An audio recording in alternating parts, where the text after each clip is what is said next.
You ask Tiger to solve. This deals with linear equations with one unknown. The final result is x equals 25/28. Let's solve it step by step.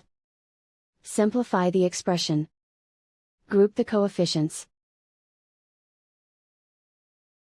Find the lowest common denominator. Multiply the denominators.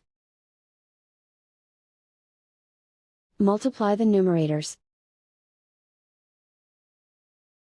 Combine the fractions. Combine the numerators. Isolate the L. Multiply both sides by inverse fraction 45/14.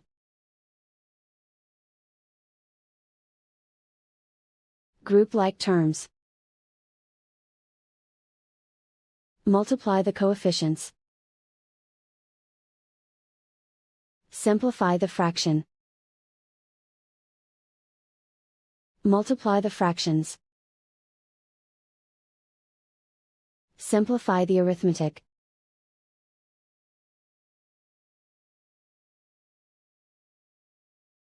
And so the final result is x equals 25/28.